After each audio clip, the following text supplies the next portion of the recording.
제가 초기에 강의를 시작할 때는 여러분들께 이 불교가 뭔지, 그리고 최소한 인도에서 불교가 어떻게 성행하고, 그리고는 왜 지금 인도에서 불교가 사라졌는지, 있다고 해도 유명무실한 정도의 불교만 남아 있습니다. 그런 이유,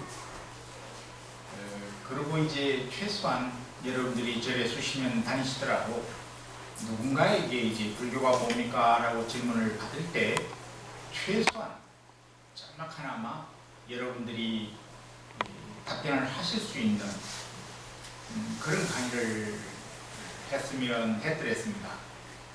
실제로 이제 저는 여러분들을 잘 모르고 여기 주일 스님의 이제 부탁이 초기 아주 기본부터 했으면 좋겠습니다 라고 하시길래 역사를 모르면 안 되겠다 싶어서 역사 위주로 조금 말씀을 드리고 싶었습니다. 근데 이제 실제로 제가 학교에서 강의를 하거나 많은 이제 그룹에 같이 공부를 해보면은 평생을 공부해도 실질적으로 여러분들이 마을에서 쓰지 아니하는 단어, 용어 이런 건 지금 당장 이해를 하셔도 나중에 가서는 그걸 써먹지도 못합니다, 마을에서. 그래서 그것보다는 그러면 학교도 아니고 여러분들이 학위를 할 것도 아니고 해서 그렇다면은 연관성이 없다 하더라도 매일매일 같이 여러분들의 마음 씀씀이에 혹시나 마음대로 안 되는 부분은 없는지, 매일같이 50년, 60년, 70년을 내가 내 마음이라고 해서 멋대로 될 걸로 이렇게 이용하셨을 겁니다. 마음대로 되시던가요? 해서 그러면 불교는 도대체 20년, 30년, 50년을 불교를 해도 그다지 도움이 안 되는 불교라고 한다면 그 무슨 소용이 있나? 도움이 되는 불교란 도대체 뭘까? 조금 생각을 해봐 그랬습니다. 실제로 저희들이 학교에서 공부를 하면은 어릴 때 배웠던 게 지금은 그다지 큰 가치가 없을 것 같지만 그래도 평생을 써먹었습니다. 어쨌든 저와 인연을 했던 이 강의에 조금이라도 익혔으면 이제 불자로서 평생 생활하시면서 조금이라도 도움이 되는 그런 내용은 없을까? 소위 단어를 몰라도 불교의 단어, 스님 도대체 업이 뭡니까? 스님 도대체 소위 연기가 뭡니까? 부처란 도대체 뭡니까? 일상생활에서 여러분들이 전혀 생각지 아니하시는 분, 즉 말하자면은 내가 불자는 불자인데 불교 내용을 몰라도 절에를 다니만 오면 그래도 마음이 편하더라. 산중에 들어갔다가 나오면 그나마 새속에서 북적거리던 그 모든 어지러움이 조금은 가시더라. 근데 내용은 아무것도 없어요. 단지 마음의 위안을 바꿔서 가시는 그 정도로 만족하시는 분도 계실 겁니다, 아마. 제 욕심에는 그래요. 단어나 불교 내용을 외우지는 못하더라도 최소한 내가 왜 불교를 하는지, 불교를 하면서 내가 얻을 것은 뭔지, 내가 불교를 하면서 아무것도 못 얻는다 하더라도 그건 결코 실패가 아니라는 것 정도는 아셔야 할 것 같습니다. 그래서 잠깐은 제가 부처님이 왜 출가를 했는지 이제 여러분 읽어보셨으면 조금은 다 이제 말씀 안 드려도 아시겠지만, 그런데 부처님 출가하실 때의 그 이야기들은 여러분들이 들었건 안 들었건 대부분 앞으로 들으실 수 있는 기회가 있을 겁니다. 신화적인 이야기, 들어서 재미있는 이야기. 그런데 나의 인생과 비교를 해보니 나에게는 그런 일이 있을까? 라고 할 수 있는 그런 요소들일 겁니다. 부처님도 인간이었습니다. 즉 말하자면 나에게도 부처님과 같은 그런 상태가 일어날 수 있다는 이야기입니다. 크건 적건 간에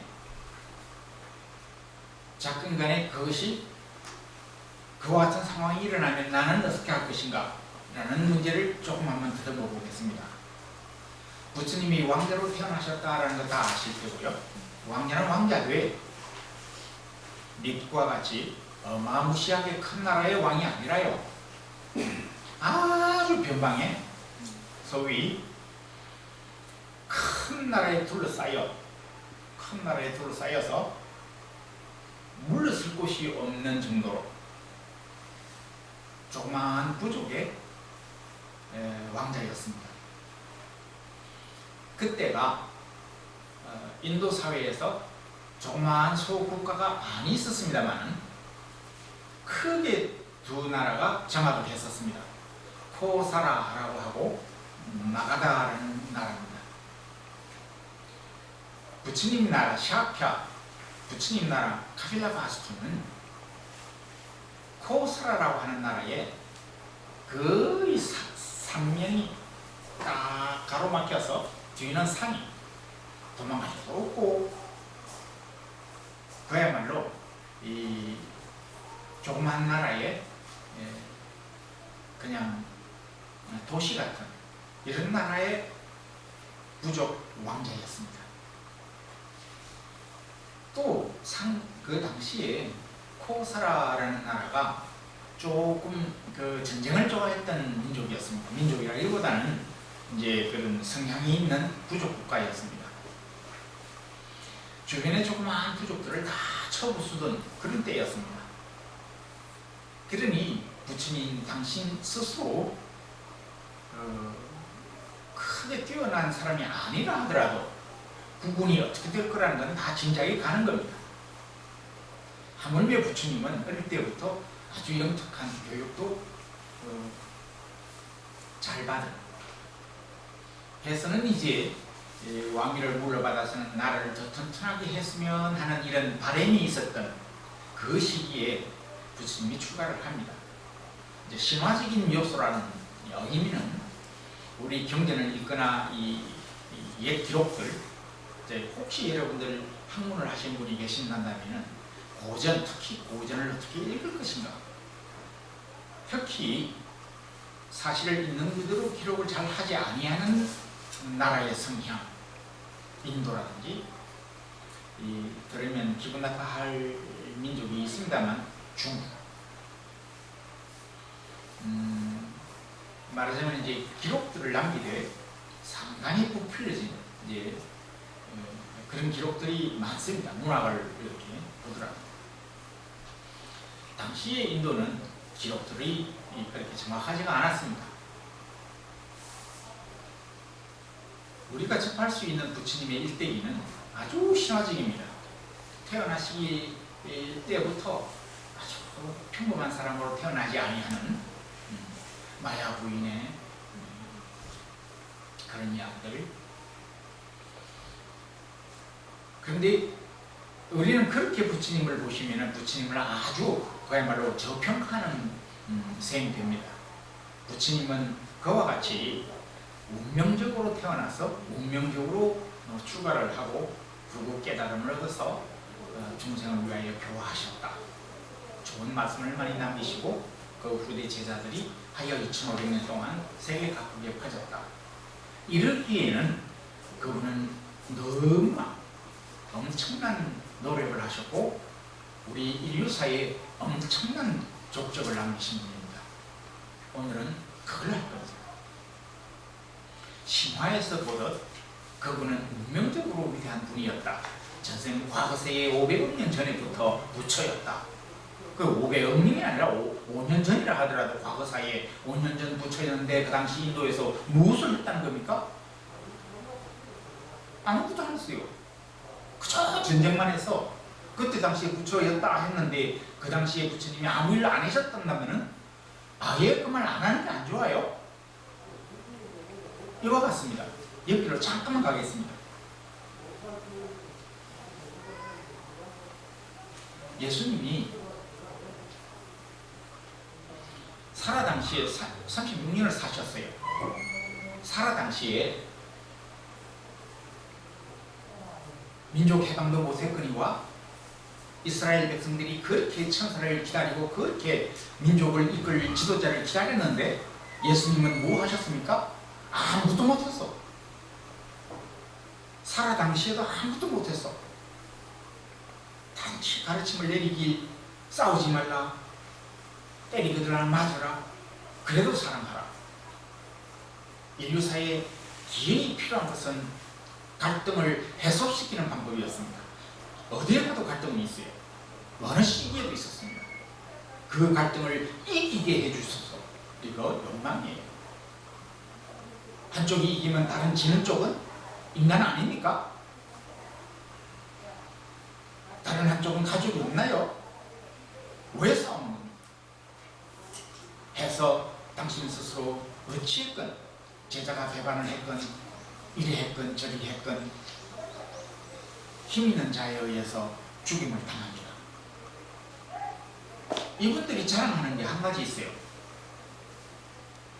우리가 예수님을 믿어야 하는 까닭은 라고 하면서 하나님의 아들이고 그거 빼고요. 부활을 했대요. 부활. 살아 당시에도 아무것도 못했어요. 부활을 하셔가지고 뭐 했습니까? 우리가 기어이 예수해야 할 까닭은 때리거든 맞아라. 그 사람조차도 사랑하라. 이런 가르침은 아무도 말 안 해요. 따르려고는 안 해요. 진정 필요한 건 그거예요. 예수님이 가르치신 건 그거라고요. 여러분이 절에 다니시는 까닭은 세속에서 일어날 수 있는 마을에서 일으키는 갈등들, 그거 나에게는 손해가 되지 않게 해줘서 그런 거 아니에요. 그건 욕망이에요. 그것을 어떻게 해소할 것인가? 천없는 일이 있더라도 나 스스로는 그것을 어떻게 이길 것인가? 어떻게 견딜 것인가? 이런 것이 있습니다. 가치는. 마을의 가르침으로서는 안 되니까 저희 집에 들어와서 고요한 속에서 자인 나에게 무엇을 가르쳐주고 있고 부처님은 나에게 무엇을 일러주고 계시는지 하여 나는 어떤 자세로 마을에 내려가서는 그 사람들을 대해야 하나, 이런 겁니다. 부활하셔가지고도 그분은 말 한마디 안 하셨어요. 그런데 우리는 그걸 신비롭다고 합니다.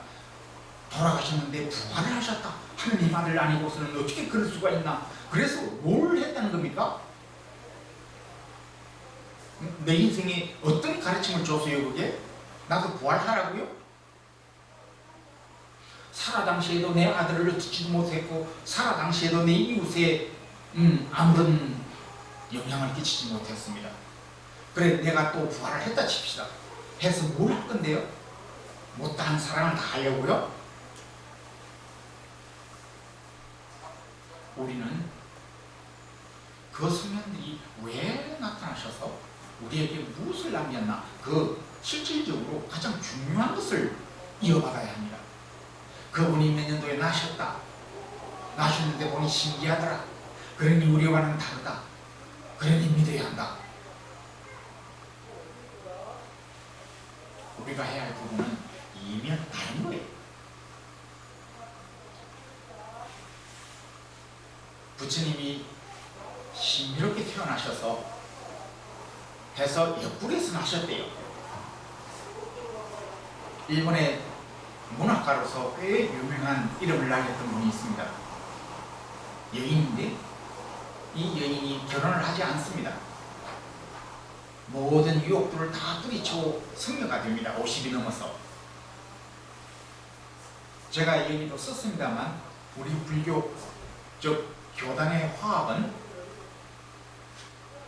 상가라는 화합해줌이라는 말은 화합을 하되 무엇으로 화합을 합니까? 기준이 있습니다. 어디든지 한 가정에 화합을 하기 위해서의 질서란 게 있는데 보통 어르신부터 할아버지면 할아버지, 아버지면 아버지. 그런데 잘못된 집에는 혹시 그 집에서 판사가 생기거나 혹시 그 집에서 글쎄 아주 돈을 많이 버는 회장이 되었거나 그러면 그 질서가 바뀌어버립니다. 그거 콩가루 집안이에요. 그건 우리 질서의 중심이 되어서는 안 되는 겁니다.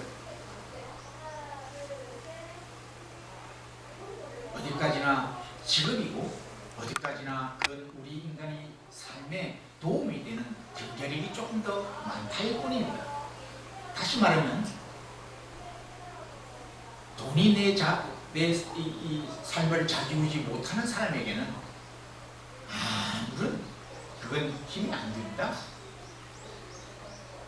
집안의 평온, 집안의 평화, 집안의 화목, 거기에는 반드시 질서가 필요한데 그 질서가 뭔가라는 겁니다. 질서를 세워야 합니다. 어르신부터, 그런데 어른이 도둑이면, 어른이 살인자일 때는, 어른이 삿된 견해를 가지고 있을 때는 이게 어른으로서 나이 순으로는 질서가 안 잡힙니다. 해서 여기에 질서를 잡을 수 있는, 다시 말하면 한 집안에 아니 한 교단에 아니면 한 단체에 그 질서의 중심이 될 수 있는 그건 그게 바로 그 사람의 역량, 지혜. 이 사람은 무슨 힘으로, 즉 말하자면 기본적으로 그 사람은 자비를 갖춰야 하고 평화주의 잘해야 합니다. 그러지 않으면 그 집안은 반드시 싸움을 일으키기도 하지만 싸움이 일어날 때 중재를 못합니다. 뿔뿔이 흩어지고 나이 스으로 하면 억압을 할 테고 권력, 돈 중심이면 돈 가진 자가 휘둘러를 크고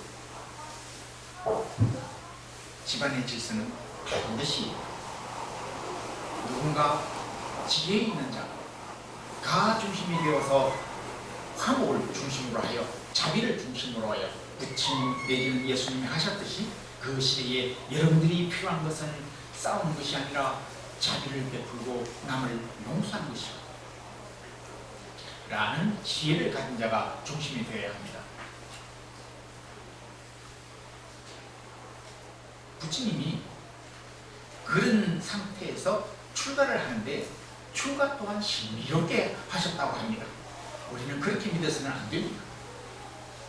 경전에 우리가 독경을 합니다만 스님들이 아침에 쇠송을 할 때에 상유관상, 부처님이 출가하기 전에 29살에 출가하셨다는데 그 전에 당신이 이 세상을 몰라도 너무 모릅니다. 나를 잊기 위해서는 수없이 많은 경, 학문, 무술 많은 것을 익혔을 텐데도 우리 경전에는 그렇게 이야기를 안 합니다. 그런 것을 하셨지만 출가하는 데 있어서는 이것이 신비롭게 출가를 하게 되어 있다는 겁니다. 다시 말하면 이런 식이에요. 29년 동안, 22여 년 동안 당신이 궁중에서 그렇게 학문을 하고 많은 것을 익혔는데도 불구하고 항시 이분은 다시 말하면 사색적이었다는 겁니다. 어릴 때부터. 그래서 행여나 출가할까봐 아버지 되시는 분이 겁이 나서 어릴 때부터 태어나자마자 예언가가 그런 소리를 하기도 했었습니다. 신비롭게 꾸미기 위해서 예언가는 이분이 자라서 전륜성왕이 될 것이요 출가를 하게 되면 법을 얻어서 많은 사람을 깨우칠 것이다 누구든지 그런 소리 듣기를 원하겠죠? 여러분들 아들, 딸 다 놓으시면 제일 먼저 그런 것부터 알고 싶지 않습니까? 그거 인간의 심리를 이용해서 써놓은 것 뿐입니다. 우리는 그런데 현혹돼서는 안 되는 겁니다. 과연 이분이 뭘 했나를 이제 제가 몇 번 말씀드리는 겁니다만, 신비롭기 때문에. 근데 태어나는 것부터가 옆구리 붙어났대요. 29년 이전에. 그래서 아까 일본 이야기를 잠깐 했었습니다만, 그분이 출가를 해서는 호련히 어떤 질서도 무시해버리고 이제 가끔 가다가 세속에서 권력자, 유명한 사람, 이런 사람들이 출가를 하거나 다른 길을 걸어가면 갑자기 레벨이 올라가 버립니다. 저 밑에서부터 수행을 해와야 하는 이런 단계를 훌쩍 뛰어넘어 버립니다. 이분이 갑자기 아주 종교적 지도자가 되어버립니다. 그 종파에. 그러면서 이제 설법한다고 많은 대중을 모으고, 이분은 세속에서부터 이제 사람들을 접해서 그 접하는 방법을 아는 분이었습니다. 부처님께서는 여차여차하여 이렇게 태어나시고 그렇게 하여 라고 하는 이야기를 쭉 하면서, 옛날부터 위대한 자는 태어나는 것부터 달랐다. 여러분들도 행여 우리 집안에 행여 내 아들이 태어날 때부터 꿈을 아주 신기한 꿈을 꾸었고, 이 아이는 장차 어떻게 되리라 알게 모르게 여러분들도 전설 같은 걸 나름대로 당신 스스로 소설 속에 아니면 전기 속에 쓰고 있습니다. 무슨 사람이 다. 제가 그분 책이 많이 나왔습니다만, 그분 출가하고서 첫 책을 사보았습니다. 반야심경에 관한 이야기. 한 2, 3번 언제가 될지 모르지만 반드시 이 기회에 반야심경이 보시며, 여러분들은 왜 반야심경을 외우고 반야심경을 외울 때 왜 합장만 하고서 간절을 안 하는지 그 이유를 말씀드릴 때가 올 겁니다. 그 정도는 아셔야 그래도 절에 다니는 데 있어서의 우리는 이러한 사람들이다. 최소한 우리는 이런 것을 익히기 위해서 절에 오는 사람들이다 라는 건 아셔야 하는 거예요. 이번에 책에 이런 말이 나옵니다.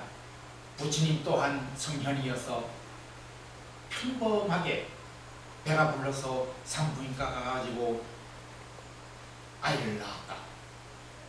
보통 여인이 아이 놓듯 그렇게 놓지 않았다. 예수님 또한 남녀의 사랑에 의해서 결실이 아니라 하느님께서 신비하게 성모. 그러면 여러분들 남녀 사랑해서 애 놓는 건 성스럽지 않은 겁니까? 제가 욕 한번 해볼까요? 이런 죽일 놈들이 어디 있어요? 세상의 모든 여인들이 다 모두 성스럽게 아이를 놓고 이 지구를 짊어지고 유지해 왔었습니다. 그러지 아니한 자는 성스러운 거요? 종교는 그런 게 아닙니다. 부처님이 설사 글쎄 과부 몸에서는 안들 어때요? 왜 그렇게 신비로워야 하는 겁니까? 애초부터 그거 신비로운 거 아닙니다. 하나도 신비로운 거 아닙니다. 그거 아무 힘없는 겁니다. 그런 식으로 만들어 놔야 이제 우매한 중생들이 혹 하는 거예요. 자꾸 우매하게 만드는 거예요, 사람을. 고전을 읽을 때 거기에서 뭘 이야기하고자 하는가? 우매함에서 빠져나와야 합니다. 무엇을 읽건 간에 그것이 우리를 우매하게 만드는 것이라고 한다면, 인도인들은 베다를 성경이라고 합니다. 베다에 나온 그 내용을 읽으면 이건 우매하기 짝이 없는, 사람들 하여금 아주 지배자의 예속되게끔 딱 그렇게 써놨습니다. 부처님이 옆구리에서 나는 까닭은 그분의 직업, 출신 성분, 그걸 이야기하는 겁니다. 인도는 직업관으로 어떻게 태어났다, 어디서 태어났다 라고 합니다. 저 일만 죽으라고 해야 하는 그런 사람들은 똑같은 신체 구조를 가졌는데도 불구하고, 아니 머리는 더 뛰어났는데도 불구하고 그네들은 뛰어난 일을 못합니다. 발바닥에서 났으니까. 발바닥에서 났대요. 발바닥에서. 그분이 출가해가지고 문학적인 소질이 있어서 그런지 모르지만 불교 공부를 좀 덜 했을 겁니다. 아마. 좀 더 공부를 하고서 책을 써야죠.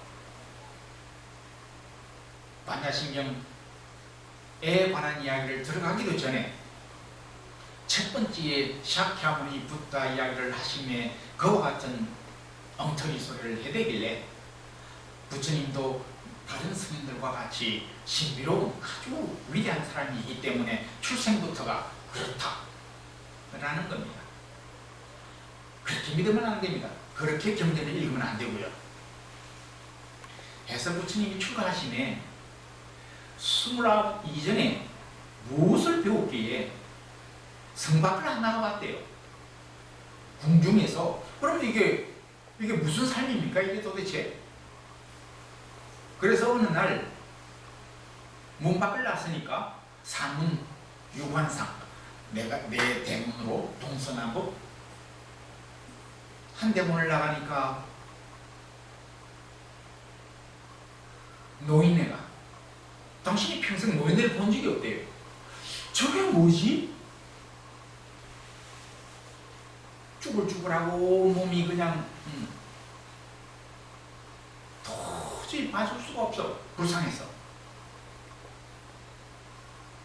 다시 어느 날 다른 문으로 나섰더니 병자를 만났습니다.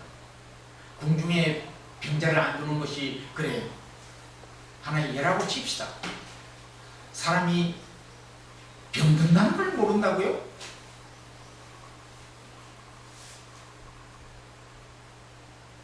그리고 한쪽으로 또 나서니 돌아가실 분을 만납니다. 이야, 이게 죽는다. 나도 죽을 텐데.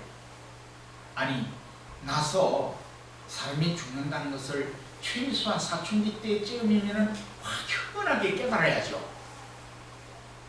그렇게 해서 함부로 몸을 굴려서는 안 된다는 것도 알아야 하고요. 그렇지 않으면 이건 아주 하근기입니다. 10개를 알려줘도 하나를 못 외우는 사람들, 10개를 보여줘도 그게 무엇인지를 모르는 사람들, 하근기. 그리고 또 한 대문을 나서니 사문, 출가한 사람이 나타난 거예요. 왜? 이거 인간으로 이렇게 살아서는 도저히 그렇게 늙고 병들고 죽는 것에 이거 피할 수 없는 거구나. 그때 깨달았다라고 한다면 이건 바보죠. 부처님을 그렇게 생각하면 이건 바보죠.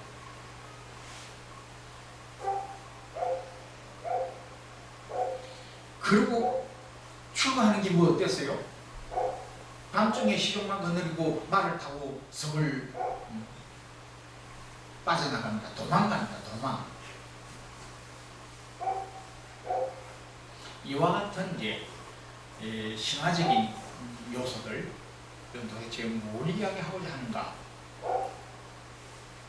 우리는 그걸 그대로 부처님이시기 때문에 그와 같이 신비로운 출가상 내지는 인생관 이런 것들을 이야기한다라고 이해하시면 안 됩니다. 원효 스님도 의상 스님과 함께 중국으로 유학을 가려 했었습니다. 당나라 시절이죠. 당나라가 곧 일어나서 얼마 안 되는 시기였고 주변이 아주 어지러웠던 때였습니다. 밀항을 해야 합니다. 밀항. 국경 공세를 했던 시절이고요. 해서 밀항하기 직전에 밤중에 어찌어찌하여 목이 말라서 물을 마셨는데 제법 깨어나 보니 해골이 있더라.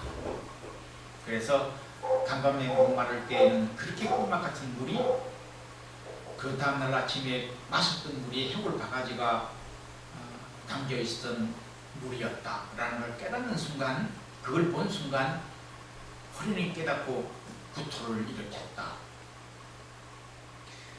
원효 스님이 출가해서 당시 중국으로 밀항을 유학을 갈 생각을 했을 때에는 벌써 이분은 당시 나라가 어떤 지경이었고 그분은 어떤 위치에서 무엇을 해야 하는지에, 다시 말하면 물 한 그릇 마시고 그 물이 청정한 물이 아니라는 걸 나중에 알고서는 구토를 일으킬 정도, 그것 때문에 홀인이 깨달았다고 할 정도로 그렇게 말하면 수행이 안 된 분이 아닙니다. 그것 때문에 유학을 안 갔다 그렇게 생각하시면, 다시 말해 깨달았기 때문에 유학을 안 갔다, 그 정도는 누구든지 깨닫습니다.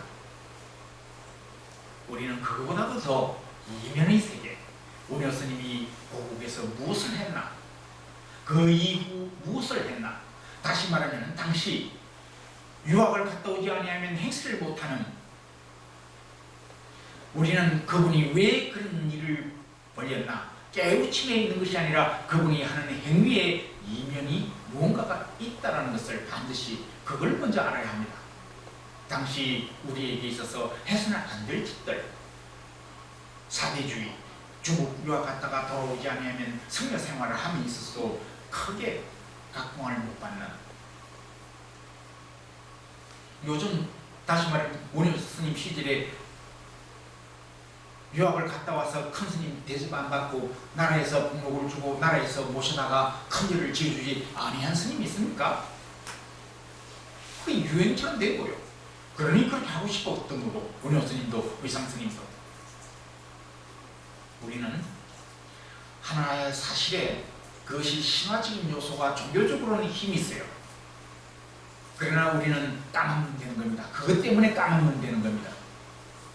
도사 하니까 저희 집에 가서 스님들이 그래도 왠지 모르게 다른 행위를 하면 도사인 줄 알고, 그 도사의 개념은 저기 중국의 도교, 미신, 중국의 미신, 거기서부터 발생되는 겁니다.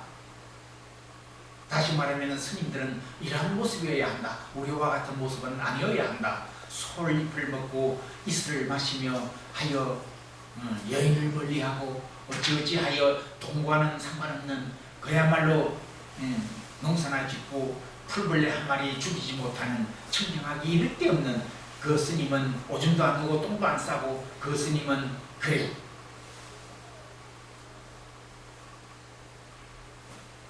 여러분은 신앙의 대상이 도대체 그런 분이 여러분들에게 뭘 해줄 수 있습니까? 그냥 여러분들은 세속 삶에 우리는 지적을 하고 우리는 번뇌망념에 찌들렸고 하여 우리가 바라는 세계에서는 나는 그렇게 안 되니 나 대신으로도 누군가가 그렇게 사는 모습을, 깨끗한 모습을 보여주기만 해도 우리는 신심이 나겠고, 그분들은 나 대신으로 고생을 해주고 아파주고, 내 아픈 것을 한마디 말로 손 한 번 이렇게 휘두르면 아픈 것이 다 낫게 해주고, 소위 기적을 일으키는 그걸 말하시는 겁니까? 기적이 일어난다면 행여 여러분들 100년 살 것이 1000년 산답니까? 3000년을 살아도요, 3000년을 살아도 2900년쯤 살면 100년 살다가 90년 산 것보다도 더한 집착 때문에 100년간을, 2900년 살다가 100년이라는 세월을 고통받아야 합니다. 3000년을 우리가 산다면, 우리가 100세가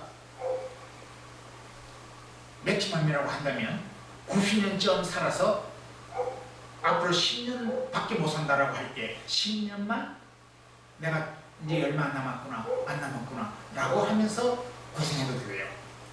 3000년을 살아는 사람이 900년 살아보십시다. 그리고 앞으로 이제 한 100년 남았어요. 이제 100년 동안 2900년 살았으니 그 모습은 어떤 모습을 변했겠습니까? 늙어도 쭈글쭈글한 그 몸을 100년간을 더 봐야 합니다. 그래서 신화에 나오는 이야기입니다. 나 오래 살고 싶다. 거기까지는 안 가겠습니다. 어쨌건 우리는 고전을 어떻게 읽을 것인가 할 때에 신화 같은 요소들은 신화를 왜 만들었나 그거 파고들 것이 아니라 그분이 무엇을 했나, 살아 당시에 당신은 무엇을 했나 해서 부처님의 일대기에 이제 위대한 일을 하신 것만 한번 더듬어 봅시다. 추가를 해서 지금까지 당신이 이 위대한 성인이다, 위대한 스승이다 라고 얘길 만한 사람들을 찾아다니면서 배웠습니다. 많은 걸 익혔습니다. 그래도 이건 아니야. 기어이 당신 스스로 옛날 수행법을 다 버리고, 그렇게 해도 안 되니까 다 버리고 새로운 방법을 찾습니다. 이제 여기 이제 핵심 하나 되어 있습니다.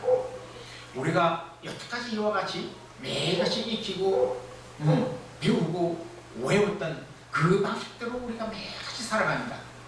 해도 발버둥을 쳐도 별 소득이 없다면, 뭘 구하고자 하는지는 모르지만 별 소득이 없었다면 뭔가 방법을 바꿔야 합니다.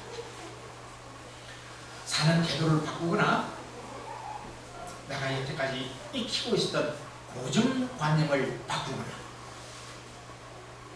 부처님은 당신 스스로 지금까지 익혀왔던 교육, 경험, 각가지 것 등등으로는 나보다 더 열심히 수행을 했던 사람들을 보아해도 이것은 별무소득이요, 얻을 게 없어. 맞아, 이건 뭔가가 쓸 때부터 잘못 가르쳤구나. 버려버립니다. 그때부터 나는 아무것도 없다는 백지 상태에 들어서 이제 오랫동안 명상이 됩니다. 나는 누군가? 천없는 성직자들도 그 당시에 브라흐만이 우리를 창조했다고 믿었기 때문에 피조물로서 늘 숙명처럼 그렇게 살아야 한 줄 알았습니다. 다 갖다 버려버리니까 이제 그때 처음으로 내가 보이는 거예요. 바람만 조금 불어도 추워야 하고, 조금만 더워도 더워야 하며, 조금만 안 먹어도 먹어야 한다라는 온갖 것이 일어나는 도대체 나는 누군가? 그게 첫 발자국입니다. 다시 말하면 부처님이 제일 먼저 하신 것은 깨우침이 세계 속에서 고정관념을 깨친 겁니다. 깨뜨린 겁니다. 고정관념. 나라고 하는 고정관념을 깨뜨린 겁니다. 여러분 스스로가 뭐가 안 되면 안 되는 이유가 반드시 있을 겁니다. 그게. 지금까지 해왔던 방법들 다 모두 안 된다는 겁니다. 그거 깨뜨리는 겁니다. 그거부터 깨뜨리고 새로이 시작해야 합니다. 다른 일도 좋습니다. 뭐든지 좋습니다. 새롭게 나를 봐야 합니다. 나를 보니 나의 존재는 나라고 할 것이 없다는 것을 깨닫습니다. 그게 12연기입니다. 인연법. 내가 왜 여태까지 몰랐을까? 이 사실, 이 진리를 왜 몰랐을까? 무지했구나. 남의 말을 맹목적으로 믿었구나. 남의 말을 맹목적으로 믿었다는 잘못 딱 하나밖에 없습니다. 그걸 버리니까 다 보이는 거예요. 그냥 맞아, 내가 어리석었네. 무명, 그게 무명입니다. 37페이지 펴보세요.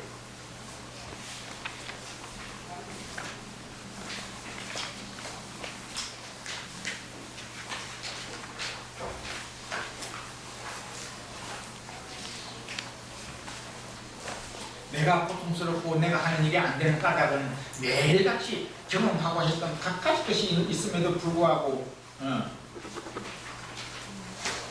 그런데 진적 저는 없습니다. 37페이지가 없습니다. 없어도 괜찮습니다.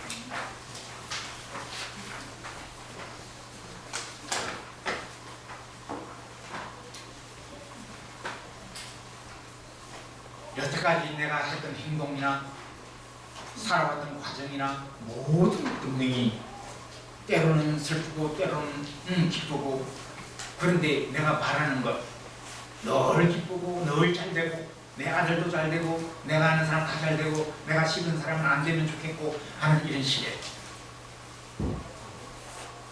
그게 어리석어서 시작되어지는 것이라는 겁니다. 고통이요. 뭔가 이루려고 해도 안 되니까 고통이에요. 그래서 이 세상은 일체가 다 고통이다. 고통에서부터 불교는 시작합니다. 고통을 벗어나기 위한 노력이니까요.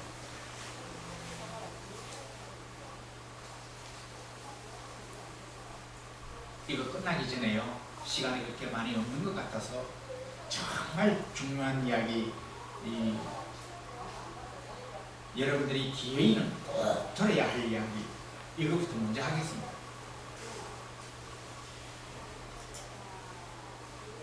어리석어서 무사람들에게 다 일어나는 일은 분명합니다. 누구에게나 일어나는 일들입니다. 다시 말하면 조금 아파도 우울증 걸리고요. 코로나 바이러스 때문에 무사람들이 났을 때, 공감을 났을 때 이미 내가 주의해야지, 마스크는 많은 사람들이 있는 자리는 안 가야지, 나도 모르게 누군가 그런 사람 만나면 어떡하지, 이런 염려를 할 겁니다. 우비고뇌, 우리 삶에 한 번쯤은 반드시 다가오는 슬프고 고통스럽고 나 스스로 견딜 수 없는 그런 고뇌에 빠지는, 사랑하는 부모님이 편찮거나 돌아가시거나 내 스스로 지극히 아끼는 갖가지 것들이 손상이 되거나, 그거 우비고뇌란 그 감정의 세계는 누구나가 겪는 겁니다. 불교를 함에 있어서 그렇게 누구나가 겪을 수 있는 것을 내가 피하고자가 아니라, 부처님께 공양을 많이 올리고 절에를 다녀서 불찰을 많이 했기에 그것을 피할 수 있을 것이다 가 아니라, 절에를 많이 다니고 공양을 많이 올리고 부시를 많이 함에 있어서는 행여 내 아는 사람이 우비고뇌에 빠지더라도 내가 도울 수 있는 길은 없을까? 설사 내가 우비고뇌에 빠지더라도 나 스스로 그것을 이길 수 있는 힘을 기르기 위해서 저녁하는 겁니다. 피하기 위해서가 아니에요. 언제 어느 때에 좋다, 언제 어느 때더라도 좋으니 와봐. 부다의 가르침이요 나의 스승의 가르침은 내가 그것을 이길 수 있는, 나를 고요히 가질 수 있고 지킬 수 있도록 명상법이라는 것을 가르쳤느니라. 때로는 기도하는 법도 가르쳤느니라. 와봐라, 한번 덤벼봐라, 네가 나를 이길 수 있나 라는 마음을 가질 수 있는 게 불자입니다. 여러분 삼국지 읽어보셨습니까? 제가 어릴 때 많이 아파서 이 학교를 많이 못 갔던 시절이 있었습니다. 집에 조그만 서재가 있었는데 그 서재에 갖가지 책들이, 오랫동안 학교를 못 갔기에 거기에 있는 책들을 다 섭렵을 했습니다. 그런데 단편 문학집이라든지 때로는 삼국지 같은 중국의 소설들, 근데 삼국지에 정말 제발 국민 나오죠. 전쟁입니다. 삼국이 전쟁을 벌여요. 전쟁이라 하면 결말이 어떻게 되건 거기에는 반드시 사유가 일어나고 비참한 일이 벌어지며 남을 쏘기는 일이 다반사입니다. 삼국지 그거 문학사에 폐기되어야 할 정도로 이건 남 쏘기는 일만 가득한 글입니다. 그걸로 세상을 살아라고 한다면 우리는 비참해서 못 삽니다. 사람이 말을 입만 열었다면 사기요, 입만 열었다면 나는 쏘기는 일이요, 그게 지혜 있는 자요 군사래. 거기는 정직이란 게 없습니다. 인간이라고 요만큼도 없습니다. 제가 말씀드린 이유는 그 속에서 인간미를 발휘하는 부분. 제가 분명히 전쟁터에 나서 오랫동안 가족을 살피지를 못합니다. 여러분 저지도 때로는 그럴 때가 있었을 겁니다. 있을 거고요. 그럼 어떻게 해야 하나? 내 가족을 위하여 나는 무엇을 가르쳐야 하고 무엇을 해줄 수 있나, 이런 거예요. 아들에게 편지를 씁니다. 세상이 어지럽고 어지가 잘 데 없고 뭔가 사회에 이것이 지침이다라고 세워서 그것을 중심으로 하여 살아갈 어떤 힘을 얻거나 이게 사라져 버렸어요.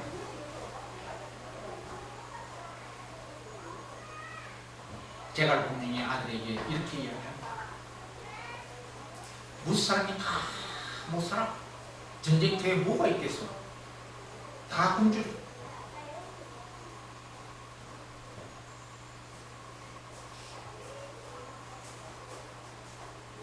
금소함으로써 덕양하라, 덕을 쌓아라. 설사 내가 가졌다 하더라도 다른 사람은 가지지 않고 나만 가졌다 하더라도 그 시기에 금소함으로써 덕을 쌓아라. 길흉화복은 여러분들 다 들어보시고 다 겪어본 거 아닙니까? 길흉화복은 언제든지 예고치 않고 누구에게나 다가옵니다. 절에를 다니고 교회를 다니는 사람들이 오직 빌기를 나는 그것을 귀하게 해주소서. 길흉화복은 성현의 말씀을 안 듣습니다. 성현이 어쩌지 못합니다. 왜? 성현들도 그 길흉화복을 피하지 못했으니까요. 예수님 어떻게 돌아가셨습니까? 지난번 한번 제가 말씀드렸어요. 가장 인류사에 있었기에 비참하게 돌아가셨습니다. 당당하게 돌아가시게끔 하면 될 텐데 몸속에 있는 피를 다 흘려서 기진맥진하게, 그것도 고통 없이, 아니요, 천하에 고통스럽게 못을 박아서 인간이라면 가히 할 수 없는 그런 짓으로 돌아가시게 합니다. 길흉화복에 뭐에 속합니까 그거? 그것도 약관 36살. 부처님은 당신이 태어나서 어머니가 얼마 안 있어서 돌아가십니다. 아무리 어렸다 하기로서니 어머니가 자기를 낳다가 돌아가셨다는 것에 있어서 그거 잘 됐네 라고 할 사람이 있습니까? 아무리 왕자였기로서니 부처님 스스로도 우비 권위에서 결코 자유롭지 못한 사람이었습니다. 공자님은요, 또 당신이 노나라 사람입니다. 수없이 많은 나라 출력 유행하면서 성현의 가르침을 내렸습니다. 군주란 어떻게 해서 백성들을 그런 식으로. 그래서 수없이 많은 백성들이 공자님을 좋아하셨습니다. 나이가 차서 돌아가실 때쯤에는 당신 나라로 돌아가고 싶어 했었습니다. 노나라 군주가 변방에 와 있는, 이제 국경에 공자님이 와 있는 것을 알았습니다. 못 들어오게 합니다. 변방에서 고향에 가지도 못하고 돌아가십니다. 그 모습이 또한 우리가 이야기하는 길흉화복에 어디에 속합니까? 절대 기랑 일은 아닙니다. 우비 권위에 그 네 가지가 다 있습니다. 거기에 소크라테스는 오죽했으면 감옥에서 죽었겠습니다.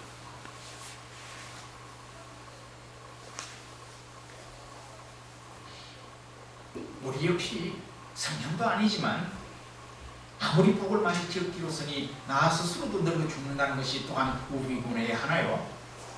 설사 내가 복을 많이 지었다 하더라도 내 주변의 이웃들이 또한 누군가가, 내 아는 사람 누군가가 반드시 고통스러운 삶에 신음을 할 겁니다. 그 신음소리가 안 들리겠습니까?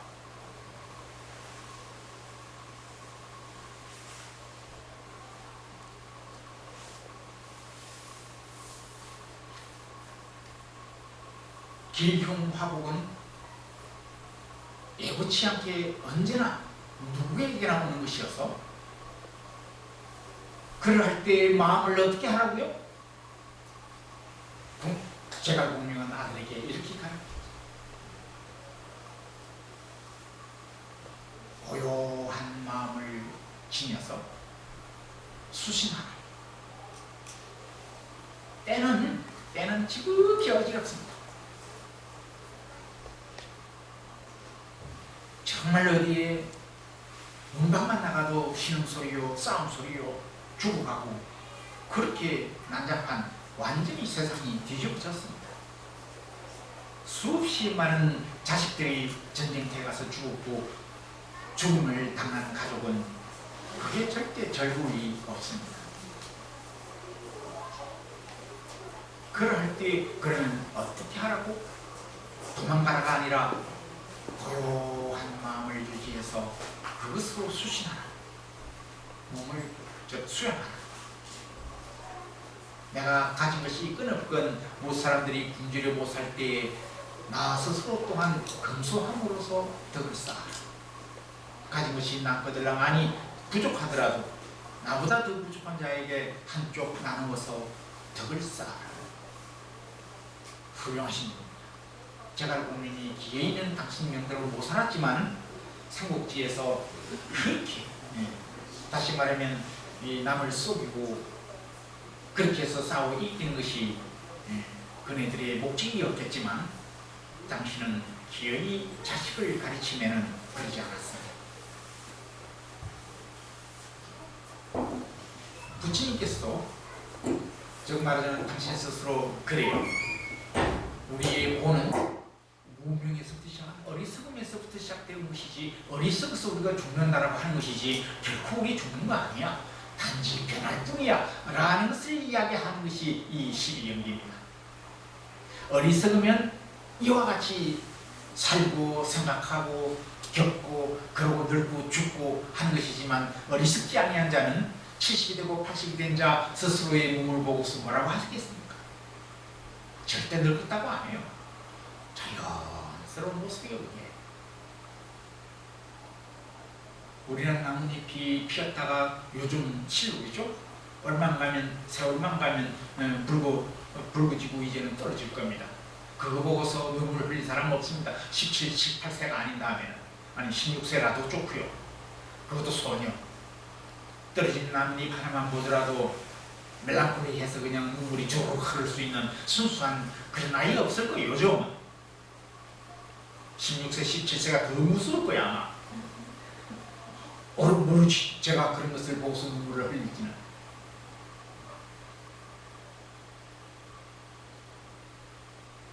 우리는 늙고 죽지 않습니다. 잘못된 개념, 주입이 되어 있는 거예요. 난 자는 반드시 죽는데 그렇게 가르치니까 그런 거예요. 아니 이제 오늘부터요. 난 나지도 않았고 죽지도 않아. 애초부터요. 있는 그대로 변할 뿐이에요. 내가 이렇게 어찌어찌 하여 4대가 뭉쳐졌을 뿐이에요. 뭉쳐졌는데 그것도 기어이는 지난번에 말씀드렸듯이 유기적 통일을 이루어서 뭉쳐집니다.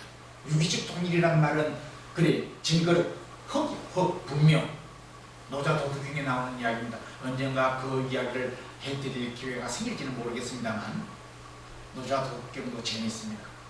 그걸 전부 다 믿어서는 안 되는 거겠지만 흙이 흙인데 그 흙이 변해서 질그릇이 되었습니다.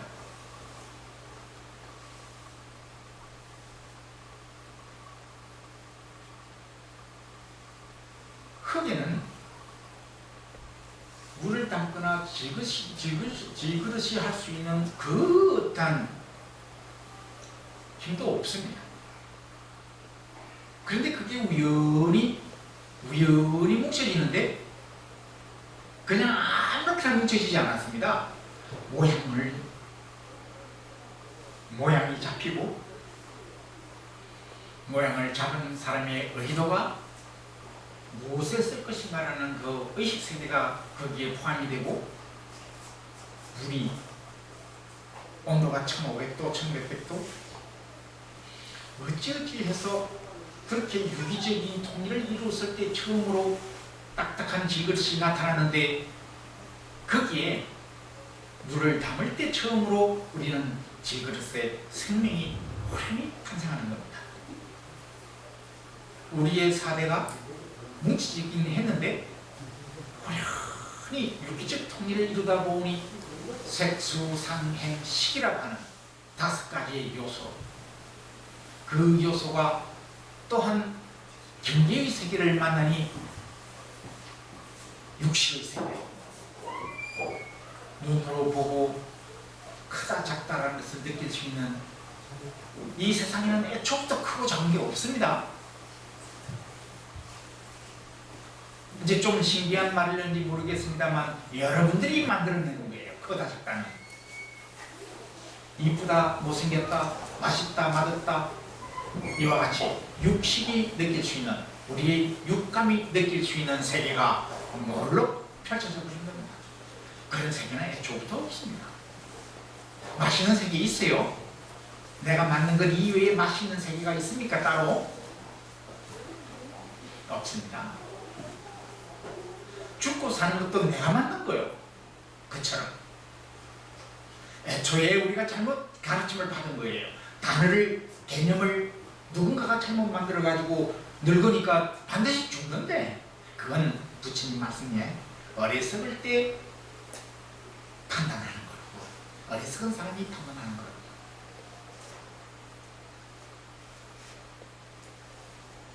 변하기는 변화돼 있는 그대로 뭉쳐졌다가 힘이 닿으면 흩어지는 그 과정일 뿐이에요.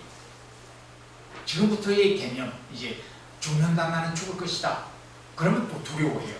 아, 내가 뭐 하는 거 저거 어떡하지? 내가 애를 너무 늦게 낳았네. 그 아이가 장가도 가기 전에 내가 죽으면 어떡하지? 이제 이와 같은 것. 없는 세계가 갑자기 여러분들 머릿속에서 생겨납니다. 잘못된 개념, 어리석어서 만들어지는 개념들. 시비 연기는 기어이, 정말 나의 존재 왜 고통스러운가, 고뇌하는 나는 누군가, 고뇌하는 이유가 뭔가 했더니 이거 12개의 인관, 연조금, 어리석어서 그런 거였구나. 내가 죽는다 하는 이 모든 것들이 내가 기어있는 어리석어서 그런 거였구나. 사실 있는 그들의 모습에서 흩어져 버리면 애초부터 있는 그들의 모습으로 돌아갈 뿐인데, 괜히 뭉쳐져서 이와 같이 우연히 만들어진 상, 우상이죠. 그게 우연히 만들어진 그 상에 무엇이 진짜가 있을 줄 알고 믿었더니 실제로는 비었어. 그게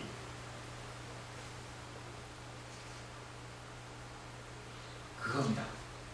이제 시비 연기를 깨달았다는 까닭은 당신 스스로 지금까지 믿었던 생로병사 우비고뇌하는 이 각가지 것들의 감정, 이것은 기어이 내가 어리석어서 만들어내는 것이었다. 그 어리석음의 첫 번째가 무명입니다.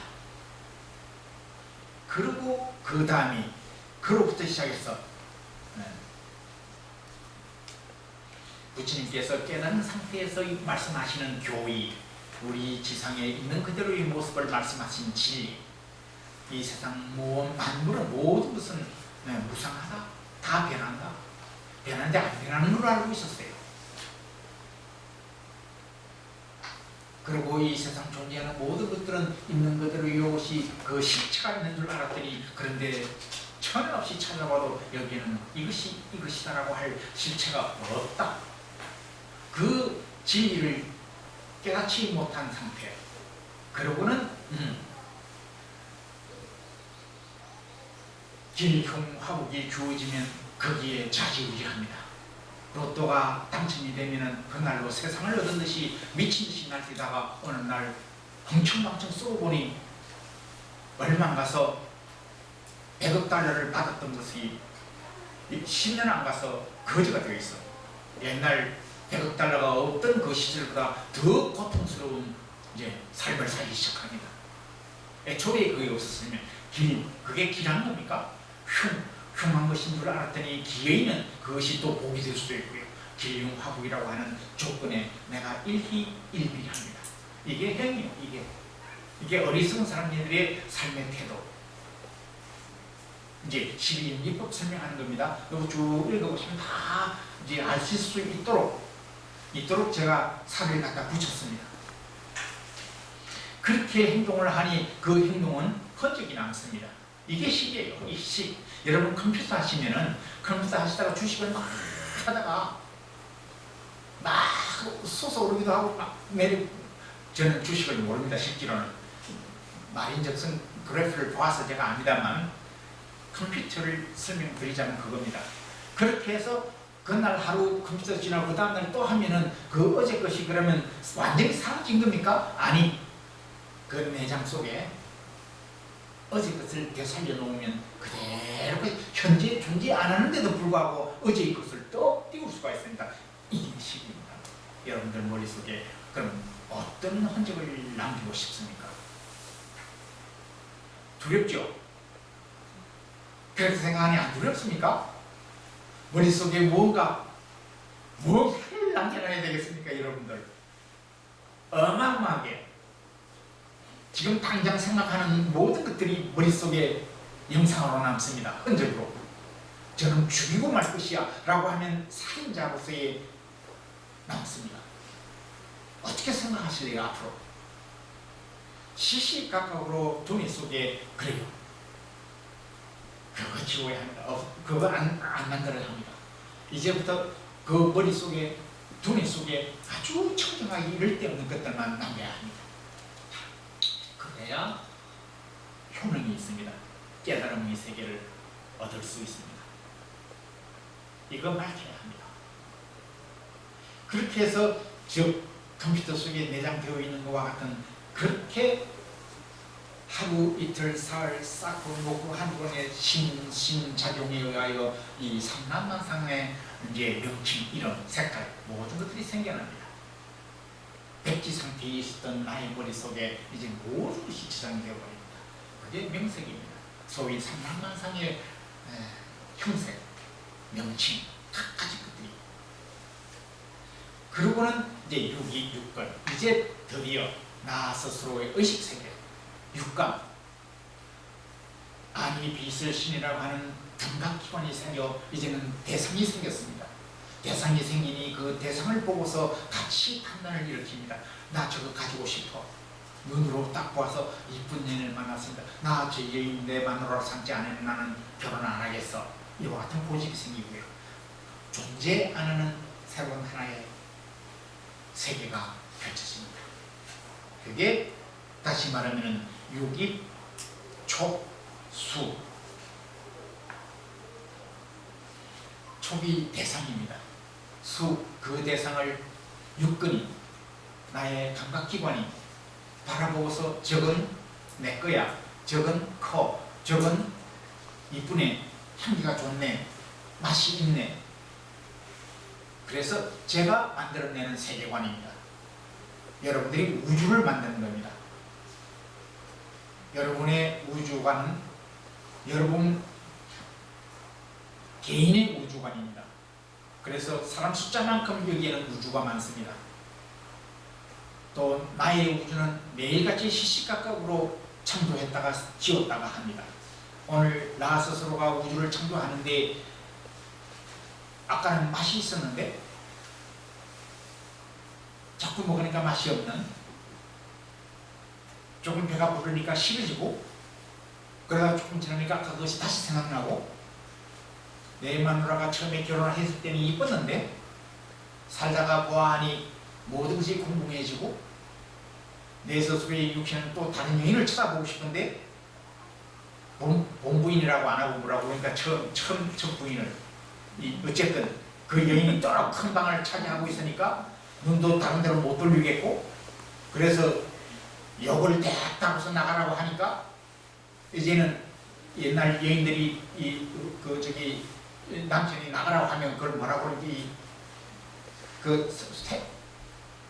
태박 맞는 거, 소박을 맞아가지고서 마지막 길이다 하고서는 이제 목욕 제기하고, 그래도 어쨌건 내가 몇 년간이라도 살았었는데 애 못 낳는다고 내가 쫓겨나니 그래도 마지막으로 인사라도 하고 가야겠다랍시고 목욕 제기하고 탐정을 하고서는 이 이쁜 옷을 입고서 딱 문밖을 나섰는데 떡 보니까 지가 만나고 싶은 얘기보다 더 이뻐.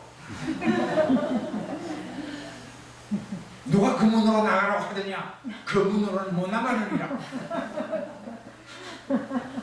이게 제가 옛날에 들었던 한국에서 옛날 남자들의 예인관입니다. 그 세계는 당신만 갖고 있는 거예요. 이게 지금 유깁에서 촉수의 세계입니다.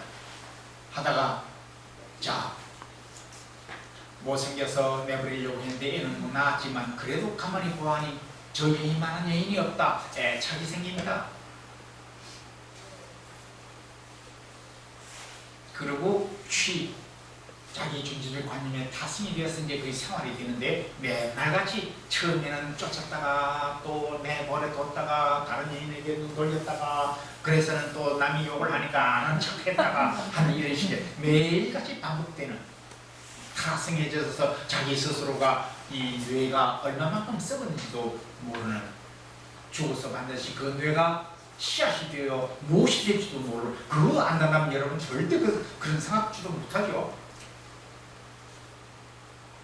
그러니 이제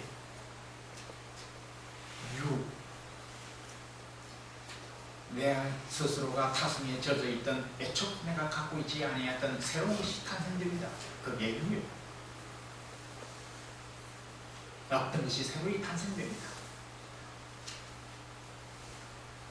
그렇게 탄생되는 것은 반드시 또 노쇠하고요. 자, 여기 우리가 일체가 무상하다는 것을 알고 그 모든 것에는 이것이 나다라고 고집할 그 어떤 시초도 없다는 것을 안다면 우리는 어리석게 이 세상을 그렇게 접하지 않습니다. 우리가 갖고 있는 각가지의 인식의 세계, 죽는다라고 하는 세계, 그리고 우비고운해하는 이와 같은 근심걱정의 세계, 길흉화복이라고 하는 각가지의 현상세계, 우비고운해는 나의 내면 세계에서 내가 만드는 세계고요. 길흉화복이라고 하는 것은 바깥 경계의 세계, 그 세계를 내가 바라보고서 길하네, 흉하네 라고 하는 가치 판단을 일으키는 것 등으로 이와 같은 삼라만상의 그 대상을 두고서 온갖 것을 다 만들어냅니다. 이거 생로병사의 즉 어리석어서 만들어내는 윤회하는 하나의 모습입니다. 윤회는 달리 윤회가 아니고 매일같이 일어나는 우비공회의 그다음 기풍화복의 모든 것들이 윤회의 모습입니다. 이제 결론, 부처님이 이런 말씀하십니다. 여기 생사의 문은 열려노라. 귀 있는 자는 들어라.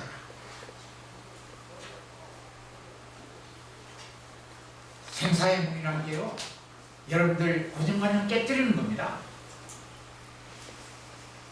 생사의 문은 열렸으니 귀 있는 자는 들어라. 듣고서 내가 지금까지 얘기했던 것 잘못된 것이라고 한다면 그것이 경험이요 배움이요 다 하더라도 나의 고통이나 우비고운해하는 그 모든 내면 세계에 내가 없애고자 하는 그 모든 세계를 어떻게 해주지 못했지 않았어요. 그러니 그거 버리라. 그와 같은 경험, 지식 다 버리라. 새롭게 시작을 하는 겁니다. 설사 길흉화복이라고 할 수 있는 외계 바깥 세계가 무언가가 일어나더라도 내 스스로의 저부터 길흉화복이라는 그런 가치관은 없었어요. 내가 흔들리지만 않는다면 그 본문을 했습니다. 그 본문, 감로문은 열려노라. 감로의 문은 열려서 이제 그런 것이 고통으로 안 오니까 이제 감로문입니다. 하루하루가 감로의 문이에요. 감로문은 열려노라. 귀 있는 자는 들으라. 이게 부처님의 가르침이십니다. 오늘은 여기까지 할게요. 그래서 오늘 배포한 그 내용도 좀 읽어보시고요. 그대로는 안 할 겁니다. 왜냐하면 초기 불교의 내용이었는데 초기 불교의 내용보다는 여러분들이 그래도 일생에 한 문제라도 여러분들에게 도움이 되어지는, 그러나 초기 불교를 기본으로 해서 하나씩 어려운 것 같습니다. 질문 있으시면 하도 잘 사시고 또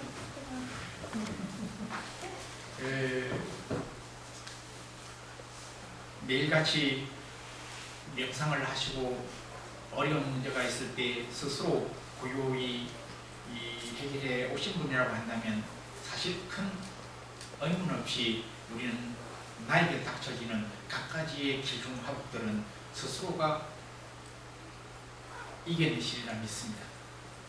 웬만큼 절에 다니시고 웬만큼 어려운 일을 겪으신 분이라고 한다면 분명 나름대로의 노하우가 있어서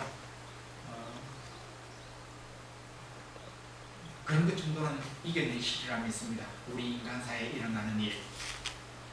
질문이 없으시다면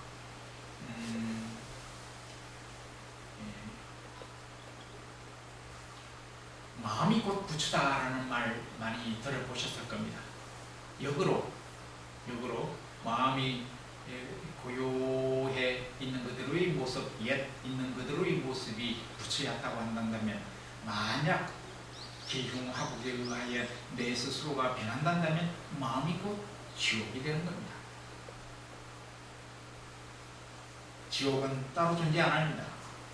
경전에는 따로 지옥이 어디에 있다고 했었습니다만 그것이 여러분들 저 깊은 어딘가에 재일 수 없는 마음 뒷판 속에 그 씨앗이 하나 남아있는 겁니다. 그것이 현상세계의 기흉화복이 벌어지면 그 순간 이제 지옥보가 시작하는 거죠.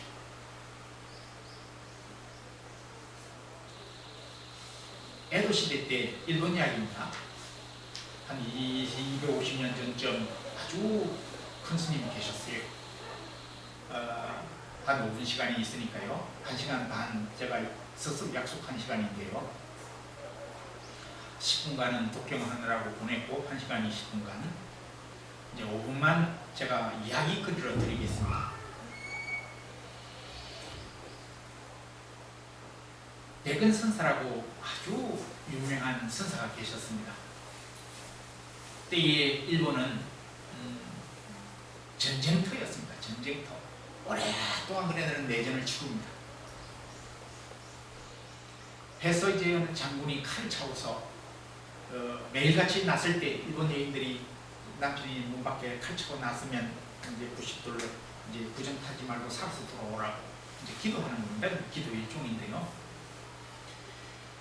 그렇게 이제 이렇게 문 밖에 났으면 거기가 사람을 죽이는, 내가 죽이지 않으면 이제 내가 당하는 이런 고통 속의 삶입니다. 스님 고통스러워서 못 살겠습니다. 장군이 한번 찾아왔습니다. 사무라이 대장쯤 되는 사람입니다. 큰 스님이라 하여 무언가 법을 얻으러 찾아왔는데 사무라이 대장이 사무라이가 칼을 차고서 앉아서는 이 고통을 어떻게 해야 되겠습니까? 매일같이 지옥입니다. 어떻게 이 삶을 견디면 좋겠습니까? 내가 보니까 당신은 사무라이는 크면 거지 발사계야. 한순간 그냥 딱 그냥 법당으로 도망을 가버립니다. 여러분 아시다시피 사무라이 하면은 일본 이야기여서 좀 죄송합니다만 제가 아는 한계가 그겁니다. 한국 훌륭한 이야기도 많을 텐데 사무라이의 그 성정이란 칼 앞에 죽었으면 죽었지 모욕을 당하는 것을 가장 못 참습니다. 지옥으로 여깁니다. 큰 스님이고 뭐고 할 것 없이 당장 칼을 빼들고서는 죽여버리겠다고. 당신 고통 속에서 못 살겠으니까 어떻게 법을 내려주소서 하는 스승으로 찾아왔는데 그 스승이 냈다 욕을 하는 거예요. 너 사무라이 아니야. 자격 없어. 내가 뭐하니? 너 거지 발사계야. 그러고 사무라이가 어떤 사람들이라는 걸 아니 이 스님이 후닥닥 법당으로 도망을 간 거예요. 사무라이가 쫓아 칼을 빼들고 죽이겠다고 달라들어서 법당 안에 뚝 들어서 있는 스님을 그 칼을 내리치려 하는 순간 이 자리가 바로 지옥입니다. 갑자기 이 사무라이가 지옥이 따로 있는 것이 아니라 너 모습을 한번 보라는 거예요.